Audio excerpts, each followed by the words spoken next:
बिस्मिल्लाहिर्रहमानिर्रहीम, अस्सलाम वालेकुम। मैं हूं सैबी काज़मी। आप देख रहे हैं फेसबुक और यूट्यूब। मेरे साथ नईम हैदर पंजोता मौजूद है इस वक्त। तहरीक इंसाफ के रहनुमा हैं, इंतज़ार पंजोता के भाई हैं। इनसे बड़े अहम मामला पर डिस्कशन करनी है। अभी एक मामला जो सोशल मीडिया पर इस वक्त बहुत बड़ा उठा हुआ है कि इमरान खान की खामोशी अडयाला जेल में, इसका क्या पस मंज़र क्या है? इस खामोशी का मतलब क्या आने वाला एक बड़ा तूफ़ान है, उसका सबब बन सकती है? वजह क्या है? नईम साहब चूँकि खान साहब से मिलते रहते हैं, इनके भाई फोकल पर्सन भी रहे खान के और ये बड़ी अच्छी तरह जानते भी हैं। और इनसे ये मामला जो डिस्कस करेंगे तफसील से। अली बिन गंडापुर ने अभी ऐलान किया कि इस दफ़ा हम आ रहे हैं और इस दफ़ा हम आएंगे और हुकूमत का तख्ता उल्टा के जाएंगे। ये भी एक बड़ा है मामला। डी चौक में जिस तरह नईम हैदर पंजोता भी मौजूद थे, वो सारे हालात भी उन्होंने देखे। अब जो हालात बन रहे हैं, खासतौर पर अमरीकी इलेक्शन के बाद भी यह मामला जो है वो, क्या हुकूमत का ये तख्ता उल्टा जा सकेगा या नहीं। इसके अलावा जरदारी साहब की कल चीन का दौरा तय था और अचानक उनके पाँव में मोच भी आ गई और 4 हफ्ते का फ्रैक्चर हो गया। अब चीन के हालात इस वक्त पाकिस्तान से जो बने हैं, अभी आपने देखा चीन के सफ़ीर के साथ जो मामला हुआ, उसकी दफ्तर खारजा में तलबी हुई इसहाक डार की, वो एक गैर जिम्मेदाराना बयान की वजह से मामला बहुत बुरी तरह जो खटाई में पड़ चुका है। क्या चीन ने मना किया इनको आने से? ये दौरा मनसूख हुआ? क्योंकि दूसरी तरफ चीन सी पैक को क्या खुदाफिज कह रहा है कि अफगानिस्तान के साथ उनकी ट्रेन लाइन का मनसूबा पहली दफ़ा तारीख में शुरू हो चुका है और PIA की निजकारी का जो मनसूबा था वो भी बुरी तरह नाकाम हो गया। कोई खरीदने को तैयार नहीं। खैबर पख्तूनख्वा की हुकूमत ने ऑफर कर दी है वफाक को कि हम PIA को खरीदने को तैयार हैं। 10 अरब अगर आपको चाहिए तो हमसे ले लें, PIA बाहर ना बेचें, हमें दे दें, क्योंकि इस वक्त 32 अरब के सिर्फ जहाज और मशीनरीज हैं और ये मामला भी इस वक्त बहुत बड़ा अहम मामला बन चुका है। इसके साथ जो अदलिया से मामलात हैं, आज जस्टिस यहया अफरीदी साहब की 6 जजिस से मुलाकात हुई जिन्होंने खत लिखा था खुफिया इदारों की मुदाखलत का। और ये मामला बड़ा अहम है क्योंकि ये इंतजार पंजोता साहब के मामले से भी जुड़ा है। उनकी 24 घंटों में जो है वो अदालत ने अटॉर्नी जनरल ने यकीन दहानी कराई है कि उन्हें बुलाएंगे और नईम हैदर पंजोता के भी मामले पर उन्होंने कहा कि अब इन्हें कोई गिरफ्तार नहीं कर सकता। जस्टिस सिमन रिफत इम्तियाज साहिबा की स्टेटमेंट थी। और आखिरी जो खबर वो अदाकारा नरगिस पर जो तशद्दुद करने वाले पंजाब पुलिस का एक जानवर इंस्पेक्टर माजिद बशीर, ये पाकिस्तान की तहरीक इंसाफ की खवातीन पर तशद्दुद करते करते अपने घरों में भी शुरू हो गए। बहरहाल नईम साहब मेरे साथ मौजूद है। बहुत बहुत शुक्रिया नईम भाई। सबसे पहले तो ये बताएं, इंतजार पंजोता आपके भाई, उन्हें अगवा हुए आज कितने दिन हो गए? 23 या 24? देखिए, आज इंतजार भाई को अगवा हुए 24 दिन हो गए जी। 24। तो अभी उनकी जो रिहाई का मामला 24 घंटे का उन्होंने नोटिस दिया है, तो आपको लगता है कि आज उनकी इंशाल्लाह रिहाई हो जाएगी? देखिए, ये जो मामला हुआ था, मामला ये स्टार्ट हुआ था इमरान खान साहब से एक्सेस के हवाले से उन्होंने एक दरख्वास्त दी थी कि उन तक रसाई दी जाए इस्लामाबाद हाई कोर्ट में। उस वक्त आपको याद होगा कि SU कॉन्फ्रेंस आगे करीब थी और पाकिस्तान तहरीक इंसाफ की तरफ से जो कॉल है, वो कॉल जो है आपने देखा कि वो दी गई और SU कॉन्फ्रेंस जो है उसके ऊपर उसको मुलतवी उस कॉल को किया गया क्योंकि उसकी रीज़न ये थी कि बाहर से वफ़द आए हुए हैं और एक बाकायदा तौर पर एक प्लान बनाया गया कि हम मुकम्मल तौर पर पूरे पाकिस्तान के अंदर जो है वो कॉल देंगे और आपने देखा कि हमने कॉल दी और अल्हम्दुलिल्लाह कामयाब हुई। जहाँ तक बात है इंतज़ार भाई की, तो इंतज़ार भाई क्योंकि खान साहब के फोकल पर्सन है कोऑर्डिनेशन के हवाले से, लीगल मैटर्स के हवाले से, बाकी चीज़ों के हवाले से एक राब्ता, एक चेन, एक पार्टी के साथ उनकी जो है वो खान साहब और उनके दरमियान एक ब्रिज का रोल अदा करना। अच्छा, इंतज़ार भाई का मामला जो हुआ, बेसिकली उनका मकसद ये था कि खान साहब के साथ राब्ता मुनक़ता की जाए क्योंकि ये सबसे ज़्यादा इस हवाले से क्लोज़ आदमी हैं, उनकी पॉलिसी जो है वो लेकर आते हैं या इधर से कोई पैगाम ऊपर, क्योंकि पॉलिटिकल लोगों के ऊपर पाबंदी लगी हुई थी मुलाकात के ऊपर। तो उन्हें उठाया गया कि वो राब्ता मुनक़ता हो। अब उनके पास डेफ़िनिटली मोबाइल है, सारी चीज़ें हैं, हर चीज़ डाटा के वो एक ख़ास आदमी है, वो राब्ता मुनक़ता किए जाए। वो जो खान साहब के पैगामात हैं, उनके ऊपर इम्प्लीमेंटेशन करवानी है। क्योंकि आपको याद होगा कि जिस तरह डी चौक पहुंचे तो उसके बाद जैसे उसने पिटीशन दायर की और फिर उसके बाद हमारा एहतजाजों के हवाले से जो स्ट्रेटजी थी वो डेफिनेटली उसके पास थी, सारा कुछ था।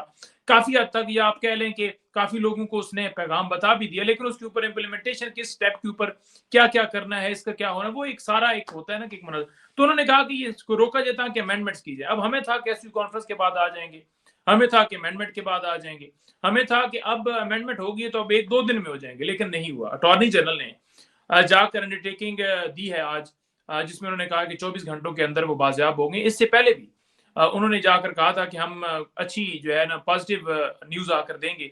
आज जब वो अदालत के अंदर जा रहे थे तो अदालत जाने से पहले उन्होंने मुझे कहा कि मैंने कहा जी क्या पोजीशन? उन्होंने कहा जी पहले उससे पहले अली बुखारी साहब और दीगर दोस्तों से मिल चुके थे। उन्होंने कहा जी कि आज मैंने कहा गुड न्यूज़ आपने कहा था, तो कहते हैं कि 24 घंटे और लेने हैं। मैंने कहा ना करें, हमारी तो ज्यादती है बड़ी कि आप एक केस के अंदर हो ना बंदा, तो कोई नहीं होता कि 10 पर्चे हैं 20 पर्चे हैं मेरे ऊपर। आप फॉर एग्जांपल 6 पर्चे उन्होंने पिछले दिनों दर्ज किए हैं, तो कोई फर्क नहीं है, बिल्स ले रहे हैं, जा रहे हैं, करें, ठीक है, ये हमारे ऊपर, हम ही दहशतगर्द हैं, ठीक है, लेकिन कम से कम बंदा सामने तो होता है। तो आप सामने, उन्होंने कहा जी कि मैं जाकर, बस हमारे ऊपर यही है, ऊपर से तो आप हमने जाकर करना है। लिहाजा उन्होंने कहा जी कि 24 घंटों में बंदा वापस आ जाएगा, हम इंतजार करें। अभी भी राब्ता हमारा उनके साथ हम बार बार कर रहे हैं, अटॉर्नी जनरल साहब से भी राब्ता कर रहे हैं कि आप बाकियों से भी जिधर जिधर आपने वो करना है, लेकिन अभी तक जो है वो उनकी रिहाई, उनकी जी। बाजियाबी नहीं हुई। नहीं भाई, इसमें मसला क्या हुआ? खान साहब की इन्होंने कम्युनिकेशन लाइन रोकनी थी, ये तो सबको पता चल गया कि पैगामात जेल से ना आए। वो एससीओ भी थी, फिर 26वीं तरमीम भी थी।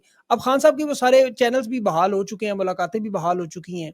लेकिन जो इंतजार भाई हैं उनका मतलब जो उन्होंने रोक लिया है, नाराज क्या है आखिर? मसला क्या है इंतजार भाई से? क्यों देखिए, उन्हें मैं इस पहले समझ रहा था कि इस वजह से जो है ना, उन्होंने अमेंडमेंट और एसयू कॉन्फ्रेंस के बाद शायद अमेंडमेंट और सारा वो करके, क्योंकि कुछ दोस्त कहते थे कि एसयू कॉन्फ्रेंस जो है ना, क्योंकि एहतजाज जो है ना वो मौका कराने, फिर जी, जी। एसयू कॉन्फ्रेंस कभी नहीं लगा, और लगा कि उस वक्त एसयू कॉन्फ्रेंस भी होगी माइंड में, लेकिन साथ अमेंडमेंट वाला भी मामला हो, बेसिकली एहतजाज रोकना, चाहे वो एसयू वाला हो या दूसरा हो। तो वो जो लग रहा था कि उसके बाद करेंगे, अब उसके बाद शायद इसलिए नहीं किया गया क्योंकि वो बात जो है वो सारे लोग कर रहे थे कि इस वजह से उठाया गया, तो वो बात को निगेट किया जाए कि नहीं जी हुँ। नहीं, इस वजह से नहीं है, वैसे है। लेकिन मैं इसमें ये जरूर कहूंगा कि अटॉर्नी जनरल साहब ने उस भरपूर समातों के अंदर एक रोल अदा किया, और उन्होंने पेन ली, बाकायदा तौर पर जितना राब्ता करना था उन्होंने किया। और अदालत में भी जो हमारा मुकदमा लगा है अदालत के सामने, अदालत ने भी ये नहीं कहा, पहले एक समात मुलतवी हुई जब छुट्टियां थी दरमियान में, लेकिन उसके बाद फॉर एग्जांपल अटॉर्नी जनरल ने 2 दिन का टाइम मांगा है, हमारी उनके साथ बैठक हुई है कि ठीक है जी 2 दिन के अंदर, देखिए बंदा हमने कराना है ना, हमारा मकसद ये नहीं था कि हम उस मामले के अंदर जिद पकड़ लें और वो इनकार कर दें जी कि हमने देना ही नहीं है। तो हमारा था हुँ, कि किसी न किसी जगह के बिल्कुल। ऊपर आकर कोई ना कोई ऐसा मामला हो। तो उन्होंने जब हमसे कहा तो हमने कहा ठीक है जी 2 दिन ले लें, बंदा तो आए ना कम से कम। तो ये सूरत बिल्कुल। हाल चल रही है, मकसद उनका सिर्फ ये था कि चलो ये फिर ना मैं हो। इस मामले को ज़्यादा छेड़ता नहीं हूँ, ये चल रहा है अभी हाँ, मामला, मेरे ख़्याल में अभी बातचीत हो रही है, तो ठीक है, इसको मेरे ख़्याल में यहीं छोड़ देते हैं, क्योंकि हाँ। सवाल तो बहुत सारे हैं, लेकिन रहने देते हैं इसको। ये बताएँ, खान साहब की खामोशी ऐसे मरहले में, इसकी क्या वजह हो सकती है? ये क्या कोई स्ट्रैटेजी खान साहब बना रहे हैं? क्योंकि तहरीक-ए-इंसाफ का जो एहतजाज एक मतअमली बनाई जा रही है कि केपी से अब, जिस तरह लीमन गंडापुर ने आज कह दिया कि अब आएँगे तो तख्ता उल्टेंगे, और जिस तरह कहा जा रहा है कि वो एक 4 लाख का पूरा एक लोगों का जमे गफ़ीर इकट्ठा करना चाह रहे हैं। खान साहब की खामोशी भी एंड टाइम पे, इधर अमरीकी इलेक्शन भी हैं, या इन्होंने कोई मिन्नत तरला की हुई है खान की? आपका क्या ख़्याल है? आप तो मिलते रहते हैं। देखिए, बात ये है कि खान साहब की खामोशी कोई नहीं है। जहाँ तक बात है, खान साहब बिल्कुल बात कर रहे हैं। जहाँ तक बात है कि क्या वो मीडिया से बात करें, बिल्कुल कर रहे हैं। जहाँ तक नहीं, बात 2 है दिन भी कि की ना, आज बात और करें, कल उन्होंने बिल्कुल बात नहीं की। बिल्कुल कर रहे हैं।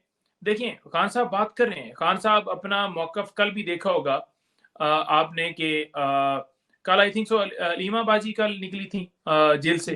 तो उन्होंने जी। आकर बताया था खान साहब के बारे में कि खान साहब ने ये बातें की हैं। तो खान साहब ने कल भी बातें की। आज आज मौक़िफ़ जो है, क्योंकि आज मेरा ख़्याल में 3-4 लोग थे जो मिले हैं, जिनमें एक जो प्रोफ़ेशनल वकील हैं, और उसके अलावा 2 और लोग मिले थे। तो बात उनकी तरफ से नहीं की गई, लेकिन शायद किसी न किसी प्रोग्राम के अंदर या उन्होंने आज शाम में की हो। मेरा तो असूल ये है कि मैं जब निकलता हूँ, तो मैं तो बाहर आकर बोलता हूँ, और मैं उनको कहता हूँ कि जी मैंने बाहर जाकर बोलना है, और जब मुझे नहीं जाने देते तब भी मैं कहता हूँ मुझे रोके रखें, मैं हाई कोर्ट में जाऊंगा, लेकिन मैं खान का मौक़िफ़ के ऊपर कभी कंप्रोमाइज नहीं करूंगा कि आप मुझे इस बिल्कुल। वजह से अंदर जाने दें कि मैं खान का मौक़िफ़ बाहर ना ला। खान साहब कोई डील नहीं कर रहे। असल मसला क्या है, खान साहब ने जी। कहा था कि जब भी नवाज शरीफ को लगता है ना कि हमारी कोई कहीं बात न चल रही हो किसी जगह पर, उस वक्त वो अपने बैग के अंदर कपड़े शपड़े डालना शुरू कर देता है। ठीक है जी। तो उसको लगता है कि लिहाजा लगता ये है कि मामला उधर कोई सेटलमेंट की तरफ ना हो गया हो, कोई आपस में बातचीत ना हो गई हो, तो लिहाजा कपड़े डालूं, और जो उसका आबाई घर है, जिसके पास जहाँ उसके सारे जहाँ अकाउंट्स वो जा जायदाद, चुके हैं। और वो आप देख लें कि इस वक्त वो जा चुके हैं, इसके अलावा दीगर भी जाए, तो इनको ज्यादा है, ये खुद खबरें चलवा रहे हैं कि इनकी कोई डील नहीं है। इमरान खान अगर बात करें या कोई शुएब शहीन आकर बात करे, तो फौरन वो चला दी जाती है। शुएब शहीन साहब ने तस्दीक कर दी कि इमरान खान ने कहा है कि मैं कोई डील नहीं करूंगा। मतलब उनको है कि ये कहीं ब्यूरोक्रेसी के अंदर भी ये तासर न चला जाए कि हुँ। जनाब कहीं इमरान खान साहब जो हैं वो जेल से बाहर जो हैं वो इनको कोई मामला ना तय पा गया हो, और अगर एस्टेब्लिशमेंट को जो है जो ब्यूरोक्रेसी है उसको मैसेज जाएगा, तो ब्यूरोक्रेसी तो डेफिनेटली जब उनको पता चलता है कि उसकी हुकूमत है, तो वो उनकी आंखें वो बदल जाती हैं। तो वो खुद से अब खबरें चलवा रहे हैं कि इमरान खान, हालांकि हम कह रहे हैं कि वो ना डील करेगा, ना बिकेगा, ना झुकेगा, वो तो डट के खड़ा है। वो तो कहते हैं मैं नहीं लंदन जाऊँ। जिस दिन फ्लैट के अंदर आप तस्वीर देखेंगे उस दिन आप कह दीजिएगा कि मान पूछिएगा लीजिएगा। कि क्या कोई डील हुई है। तो इमरान खान बिल्कुल। या बीबी साहबा, कोई रिहाई उनकी डील के मुताबिक नहीं, बिल्कुल उनकी मेरिट के ऊपर भी कोई केस नहीं बचता था। 9 मई वाले भी केसेस, आखिरी उनका हथकंडा था, वो भी उन्होंने अपनाया, लेकिन उसके बावजूद उसमें भी नहीं रख सके। अदालत ने डिस्चार्ज किया क्योंकि जज बहुत ज्यादा जो गलत ट्रायल कर रहे हैं, सजाएं दे रहे हैं, वो जब ऊपर आता है ओपन कोर्ट में, हाई कोर्ट में, तो वो एक्सपोज हो रहे हैं। तो डेफिनेटली उन्होंने सारा देख लिया कि नीचे सारी सजाएं दे ली, केसेस में पकड़ लिया। बेल्स अभी भी ऊपर से हुई हैं, अभी भी तोशाखाना में ऊपर बेल हुई है, नीचे नहीं हुई। बिल्कुल, बिल्कुल। आपका अपना बल्कि मामला जो है जस्टिस सुमन रिफत जो है उन्होंने आज कहा कि जब तक अदालती हुक्म ना हो आपको गिरफ्तार नहीं कर सकते। तो मतलब आपके ऊपर भी हाथ डालने की कोशिश कर रहे हैं। अगर डील होती तो भई हाँ, इंतज़ार पंजोता के अगवा हुए होते फोकल पर्सन, आपको वो इस तरह गिरफ्तार करते। ये तो हर उनको आदत है शायद डील करने की, तो इसलिए वो डील का लाभ जाता है। एहतजाज का बताएँ कि ये जो भी पॉलिसी बन रही है, स्ट्रैटेजी, इस पे क्या आप हिकमत अमली का प्लान क्या है? देखिए, बात ये है कि एहतजाजों की बात ये है कि हमारी बिल्कुल स्ट्रैटेजी जो है, सलमान अकरम राजा साहब को मैं बिल्कुल बड़ा खराज तहसीन पेश करूँगा। खान साहब बड़े ही ज़बरदस्त आदमी हैं। अपना सलमान अकरम राजा साहब, जी, जी। सलमान अकरम राजा साहब होनेस्ट आदमी हैं, वो फेयर आदमी हैं, वो ग्रुप बंदी वाले आदमी नहीं हैं। वो जैसे होता है कि एक बंदा टू द पॉइंट और लाइन के ऊपर चलने वाले। इमरान खान साहब ने उनके बारे में एक रिमार्क्स दिए थे, वो मैं आपके सामने यहाँ पे, मैंने जी, पहले जी। किसी जगह पर नहीं ज़िक्र किया। मैंने खान साहब से पूछा कि मैंने कहा जी कि खान साहब सबसे ज़्यादा आपको इनके अंदर जो है वो क्या क्वालिटी लगती है? तो उन्होंने कहा कि मुझे सबसे ज़्यादा, मैं सलमान राय साहब को ये मैसेज किया मैंने कि खान साहब ने जी। ये आपके बारे में बोला था। उन्होंने कहा कि सलमान अकरम राजा के अंदर सबसे जो अच्छी क्वालिटी ये है कि वो बाइस नहीं है। वो ये नहीं करेगा कि उसका लिहाज कर लिया या ग्रुप बंदी में पड़ गया, जिसके धड़े में या उधर फेवर कर दिए, बल्कि वो देखेगा कि कौन बंदा काम करने वाला है और कौन बंदे की क्या जगह है, किसको किस जगह पर खिलाना है, किसको क्या जगह पे, वो फेयर होके चलेगा। ये सबसे मेरिट बड़ी पे उसकी हाँ, क्वालिटी है। और बिल्कुल। दूसरा उन्होंने कहा कि दूसरी क्वालिटी उसकी ये है, कुछ होते हैं फॉर एग्जांपल के ओहदे जो हैं, ओहदा अगर आया बड़ा और वो बंदा छोटा हुआ, तो वो बंदा जब उसके ऊपर बड़ा होता है तो वो नीचे दब जाता है। ठीक है? हुँ। उन्होंने मिसालें भी दी कुछ लोगों की कि फलां, फलां, फलां, क्रिकेट टीम के अंदर भी दी उन्होंने। लेकिन ये बंदा, उन्होंने कहा है कि ये बंदे को जब ओहदा दिया गया है, इस ओहदे से ये बंदा छोटा नहीं है, ठीक है? ये बंदा पहले ही इसका एक स्टेचर है, इसकी एक वो है, वर्थ है, तो ये खड़ा हो जाता है हर जगह पर। तो लिहाज़ा इस बंदे ये बंदा जो है इस अच्छा, लेकिन नहीं भई, यहाँ पे एक एतराज़ भी किया जाता है कि इस वक़्त आपके जो बड़े-बड़े ओहदे हैं, उन सब पे वुकला ही हैं तकरीबन। ये रवायती सियासतदान तो हैं नहीं, सलमान अकबर साहब। तो एहतजाज के मामले पे भी थोड़ा-सा क्रिटिसिज़्म जो इनकी तरफ भी अब हो रहा है। इन्होंने भी कहा है कि वो 4 लाख लोग जब तक ना निकले, एहतजाज नहीं होता। हालाँकि इस पे तो स्ट्रैटेजी बनती है। अब वो स्ट्रैटेजी क्या बनाई जा रही है? देखिए, बात ये है कि गौर साहब चेयरमैन, पहले उमर अयूब साहब, उससे पहले भी सेक्रेटरी जनरल, या उससे पहले खान साहब खुद सारा वो कर रहे होते थे। तो आपने मुसलसल 2 साल के अंदर देखा, ठीक है जी। जो भी हमारी स्ट्रैटेजी जिससे जितना जिस हद तक परफॉर्म हो सका उसने किया, ठीक है जी। सारी प्रैक्टिस एक ही तरह की प्रैक्टिस होती आई है। सलमान अकरम राजा ने भी वही प्रैक्टिस की। ये तो नहीं है कि उनके मेरे ख्याल में अब टाइम जो हुआ है वो 50 दिन का टाइम हुआ है उनको लगे हुए। तो उन हुँ। 50 दिनों के अंदर एहतजाज की कॉलें हुई हैं। लेकिन जब आप देखते हैं कि ये मौसर या इफेक्ट या जो हमारा टारगेट है वो नहीं अचीव हो रहा, तो फिर आपको प्लानिंग करनी पड़ती है कि आप पूरे पाकिस्तान से गैदरिंग करते हैं, मुख्तलिफ बाकी अलाइंस को मिलाते हैं, आप तंजीमों को एक्टिव करके वहाँ किसी एक जगह पर गैदरिंग करते हैं, आप वहाँ पर अपना पूरा अपने आप को गेज करते हैं और एक लाएअमल देते हैं, फाइनल कॉल, जो भी आपका प्लान है, ठीक है? हुँ। तो वो स्ट्रेटजी तो आपको अपनानी पड़ेगी। अब आप कहें कि 3000 बंदों से इनकलाब आ जाएगा, तो वो तो नहीं जाएगा। हुँ, ये सही बात। ज़रूर बात है कि 3000 खड़े होंगे तो 5 आएँगे, 5 अच्छा, होंगे तो लेकिन 10 आ नहीं रहेंगे, और नहीं वो भी, खड़े लेकिन रहेंगे। इससे जी, पहले लेकिन हमने अगर किए आप 5, जी, जी। 10, 50, वो हमने किए। ये नहीं है कि वो वाला स्ट्रैटेजी इस्तेमाल नहीं की, तो स्ट्रैटेजी वो होनी चाहिए जिससे आपको कामयाबी हो। बिल्कुल। केपी में 4 करोड़ की आबादी है, 4 लाख बंदा तो कोई इतनी मुश्किल बात नहीं, 3/4 अक्सरियत है आपके पास, वहाँ पे हुकूमत भी है, आपके सारे मेंबर भी हैं वहाँ पे सूबाई। चले पंजाब के लोग तो नहीं बोल सकते, चलें, जो भी है वजह उसकी आपको पता ही है। वहां पे केपी में से तो हो सकता है वो 4-5 लोग जो अभी बन रही है स्ट्रेटेजी इधर, इनको इकट्ठा करके मोबिलाइज करके ले आए, सारा निजाम बदल जाएगा।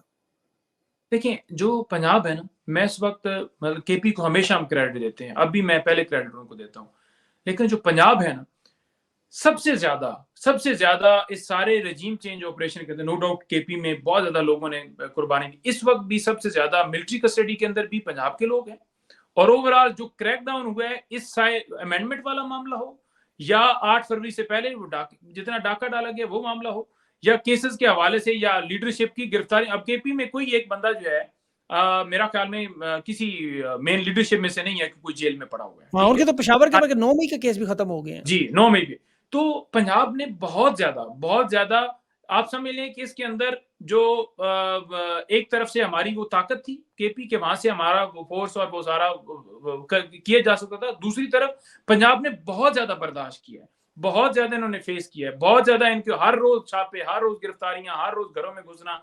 बाकायदा तौर पर टारगेट था कि पूरे डिस्ट्रिक्ट के अंदर 5 तहसीलों के अंदर फलाने फलाने SHO, DSP, फलाने एहलकार, नामालूम लोग, फलां फलां ये फोर्स ये जाएगी, इन्होंने ये करना है। उसके बावजूद हर जगह के ऊपर निकल ऐसे हल्के हैं जहां पर आज तक एहतजाज नहीं हुआ, वो एक पार्टी अलग से लिस्ट बना रही है जिसपे काम होगा कि कौन कौन एक्टिव नहीं है। लेकिन जिस हद अच्छा, तक ऐसे हो लोग सकता हैं, है, मतलब आपके रडार में ऐसे लोग हैं?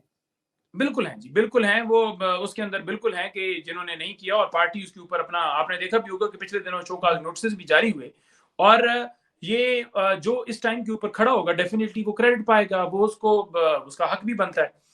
तो वो जो चीज है वो बड़ा उन्होंने किया है, लेकिन इस टाइम जो है हमें यूनिटी के साथ, सिर्फ एक नारा नहीं कि केपी वाले आओगे, ये पूरे पाकिस्तान की जंग है, इसमें जीपी है, JK है, पंजाब है, सिंध है, बलूचिस्तान है, तमाम जगह नो डाउट बेशक दूर से जो होंगे वो उस तादाद में नहीं होंगे। मिसाल के तौर पर बलूचिस्तान है, आप अगर उधर से 2000 बंदा आता है, 3000 आता है, वहां से ये नहीं हो सकता कि लाखों में आ सकता है, 5000 आ सकता है, 10,000 आ सकता है, जितना मैक्सिमम आपने करना है।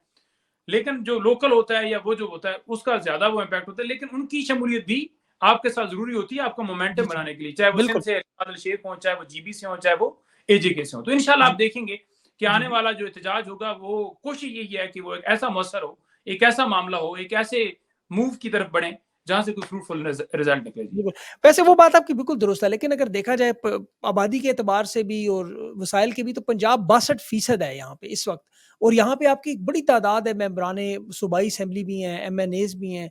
इन लोगों की तरफ से जो खामोशी है, ना इन लोगों की तरफ से कोई स्टेटमेंट्स आती हैं, ना इन लोगों की तरफ से कोई बाकायदा तौर पर एक, अभी कुछ नज़र आए हैं सूबाई असम्बली में 2-4 तकारीर इनकी जो सामने आई हैं बड़ी इफेक्टिव थी, उसके अलावा कोई खास मामला नज़र नहीं आता। इसकी वजह क्या मरियम नवाज की बेरहमाना सियासत है? आपके ख्याल में ये एस्टेब्लिशमेंट का सारा फोकस पंजाब पे है? देखिए, मैं ये समझता हूँ कि इसके अंदर अगर देखा जाए तो डेफिनेटली एस्टेब्लिशमेंट का रोल है। एस्टेब्लिशमेंट ने बाकायदा तौर पर, ये तो आगे पपट है ना जी, तो एक मुनज़्ज़म जो है, मिसाल के तौर पर एहतजाज होता है जी, एहतजाज है जी, मैं अपने हल्के की बात करूँ आपको जवाब मिल जाएगा। जी, मेरी कोशिश होती है, मैं जो मुझे टारगेट मिलता है मैं उससे ज़्यादा ही, और ये मेरा रिकॉर्ड के ऊपर मौजूद है जितने जी, भी जी। जलसे। मिसाल के तौर पर एहतजाज की कॉल हुई है, 1 रात पहले या 2 रात पहले मेरे घर पे रेड होगा, उसके अलावा वर्कर्स के घर पे जिस जगह पर वो देखेंगे जी के रेड होगा, पूरे पंजाब में रेड शुरू होंगे। तो वो वर्कर्स बेचारा वो उसमें जैसे एक होता है कि हो रहा है वो खौफ फैलाते हैं, ठीक है जी। उससे आपका जो है ना, वो आप जनरल मैसेज कर रहे होते हैं, फ़ोन कर रहे होते हैं, आओ, आओ ये करो, वो करो। जो आपके दोस्त होते हैं, जो अहबाब होते हैं, जो दलेर लोग होते हैं, फिर वो आपका पूरे हल्के से वो निचोड़ निकल कर वो आपके सामने आते हैं, और वो आप उनको लेकर फिर आगे बढ़ते हैं। और हमारा मतलब ये होता है ना कि हफ्ते बाद होता है, 10 दिन बाद होता है, 15 दिन बाद होता है, और हम आए रोज एहतजाज हो रहे होते हैं।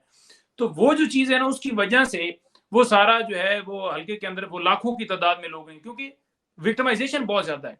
लोगों को हुँ, उठाया जाता है, गायब कर दिया जाता है, लोगों को पर्चों में डाला जाता है, फिर एक पर्चे नहीं, फिर उसको किसी और में भी, फिर तीसरे में, फिर चौथे में।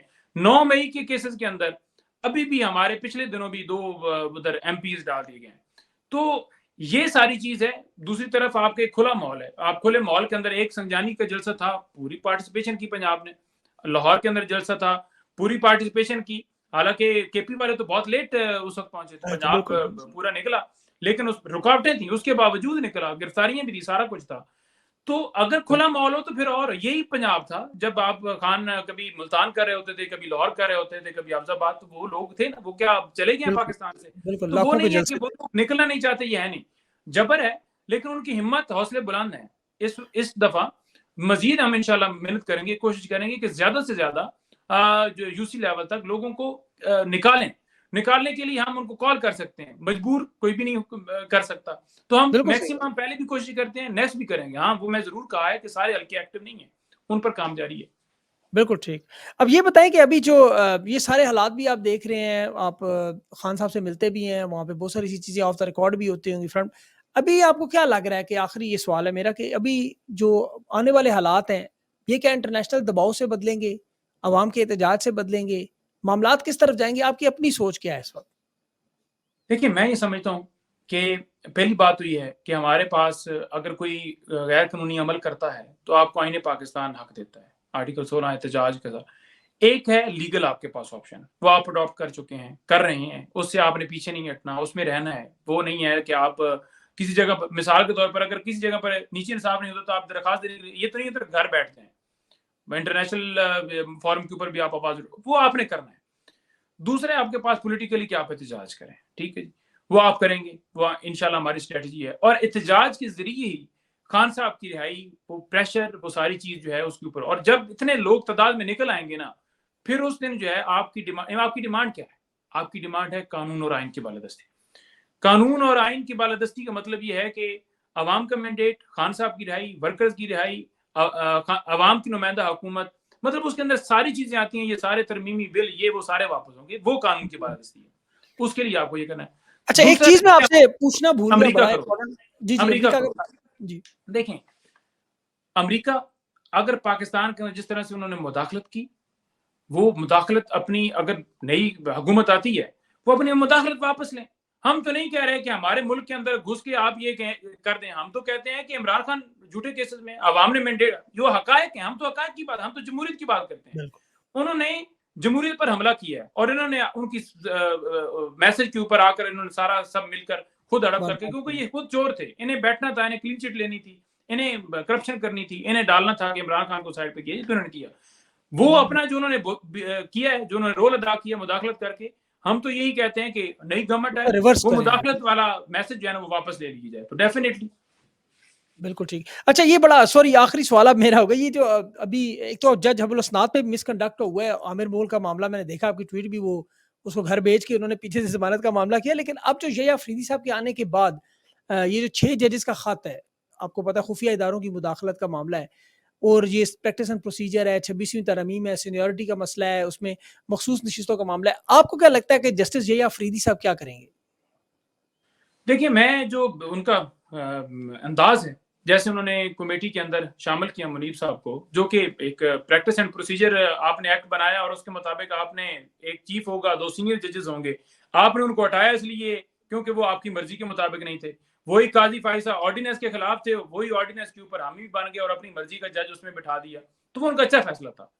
दूसरा, जो उन्होंने मीटिंग की है कि ये तमाम केसेस खत्म होने चाहिए, वो भी उन्होंने एक मैसेज दिया है, क्योंकि एक बहाना बनाया गया कि ट्राइब्यूनल इसलिए बनाया जा रहा है, वो जो बेंच है इसलिए बनाया जा रहा है क्योंकि तादाद ज्यादा है सुप्रीम कोर्ट में। तो सुप्रीम कोर्ट में 176 केसेस हैं जो आईनी नोयत के हैं या सो मोटो हैं।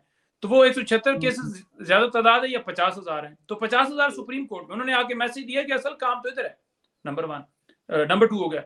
नंबर 3 बात यह है कि अगर जस्टिस याहिया जो है वो अगर असूलों पर चलते हैं, असूलों पर चलकर मिसाल के तौर पर मंसूर साहब को लगा देते हैं उस आईनी बेंच का सरबराह, और जो सीनियर हैं वो जज लगा देते हैं, और यही मामला अमेंडमेंट वाला उनके सामने चला जाता है, और वो इस मुल्क को इंसाफ देकर उनको कलदम करार देते हैं, तो आपका माहौल चेंज हो सकता है।